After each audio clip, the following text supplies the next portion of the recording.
है कोट एक छोटे से दलित बच्चे के बारे में है जो मैं प्ले कर रहा हूँ, माधव जिसका नाम है, जो अपने एक दिन अपने पिताजी को जाके उसका ख्वाब सुनाता है कि उसे कोट पहनने का सपना है। और उसके पिताजी भड़क जाते हैं उस पर, बोलते हैं पागल हो गया, हमारे खानदान में आज तक किसी ने कपड़ा नहीं खरीदा है, तो कोट के लिए पूछ रहा है। तो वो उस चक्कर में उसके सपने और उसके ख्वाब को पूरे करने के चक्कर में वो जाके अपना खुद का व्यापार शुरू करता है। हालांकि उसका खुद का जो जो कमाई होती है, जो दाल रोटी कमाते हैं वो लोग, वो सुअर चराने से करते हैं, स्वाइन हर्ड्स। और तो खास करके उस जो जो वहाँ पे दलित कम्युनिटी जो है, जिन्हें मुसहर कहते हैं, और जो जो जो वहाँ जहाँ पे गरीबी बहुत ही गहरी है और लोग भूख के मारे बहुत बहुत सफ़र कर रहे हैं वहाँ पे। तो इन सब की कहानी है। और एक लड़का जो उस जाति से है, समाज के उस स्थान से है, वो कैसे उठता है और कैसे अपने अपने ख्वाब को पूरा करता है, और कैसे अपने पिताजी और अपने परिवार को का नाम रोशन करता है। और एक एस्पिरेशनल स्टोरी है, एक फादर सन स्टोरी है, और एक और ट्रैक है जिसमें थोड़ा सा अपर कास्ट लोअर कास्ट की लव स्टोरी है, क्योंकि वो प्यार करता है एक राजपूत लड़की से, और उसके साथ उन दोनों के साथ क्या बीतती है। तो बहुत सारे इंटरेस्टिंग मुद्दों को लेकर ये फिल्म, और बहुत बहुत ही इंटरेस्टिंग कहानी है ये, बहुत ही इंस्पिरेशनल, बहुत ही इमोशनल, और आई थिंक हमारे देश के सारे लोगों को बहुत ही एक ताकत देगी। बहुत ही मोटिवेशनल कहानी है ये। बिहार की सामाजिक परिस्थितियाँ जो जिसमें अभी हमारे दलित समुदाय में और समाज के ऊपर के जो वर्ग हैं उसके बीच का जो गैप है, उसमें जो अंतर आ रहा है, और अंतर आने का कारण क्या होगा, किस तरह से अंतर आएगा, इसको एक थीम बना करके हमने इसकी कहानी को प्रोजेक्ट किया है। और हमें लगता है कि हमारे विवान शाह जो माधव के कैरेक्टर में हैं, और संजय मिश्रा जी जो एज ए पिग फार्मर उनके पिता के रोल में हैं, उन्होंने बहुत अच्छा काम किया है। और वो उन्होंने इसको अच्छी तरह भली भांति दिया है कि मेहनत करके, चाहे आप नीचे के स्तर पे हो या ऊंचे स्तर पे हो, उससे कोई फर्क नहीं पड़ता है।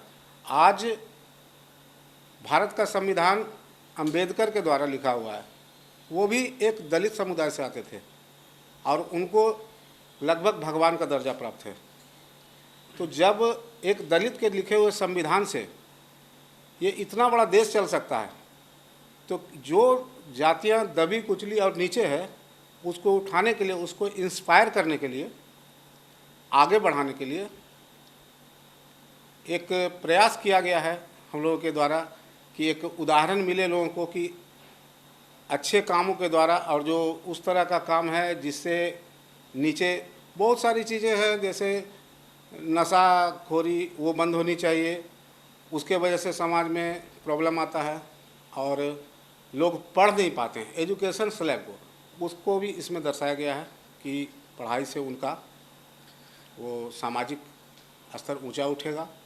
काम को अगर प्रश्रय देंगे, ये नहीं कि हम यही काम कर रहे हैं तो वो करेंगे, नहीं, एक काम को स्टैंड अप इंडिया का जैसे कार्यक्रम है, उसका भी हमने उसमें उल्लेख किया है कि उसके द्वारा उसका बेनिफिट लेकर के लोग आगे बढ़ सकते हैं। बिहार बेस्ड कहानी है, इसकी पूरी शूटिंग बिहार में हुई है।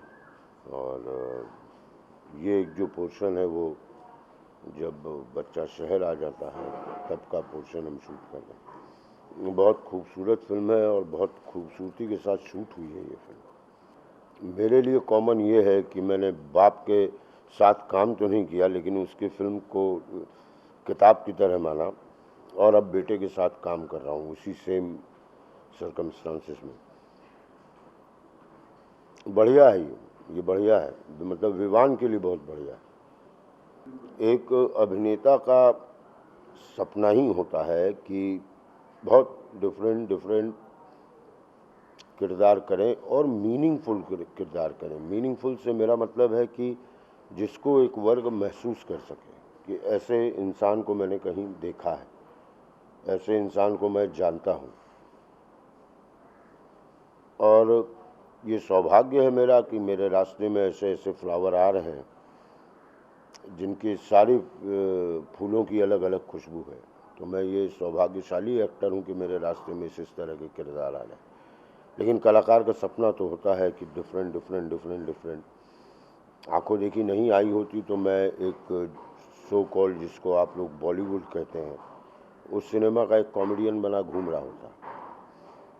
लेकिन सौभाग्य है और भी बहुत बेहतरीन एक्टर हैं जो किसी एक दायरे में फंस गए कि ये यही करेंगे, उनको भी मौका मिले तो वो दिखाएं। और आज के डेट में बहुत सारे नए नए एक्टर्स आ रहे हैं जो अपने अभिनय से प्रभावित कर रहे हैं ऑडियंस को।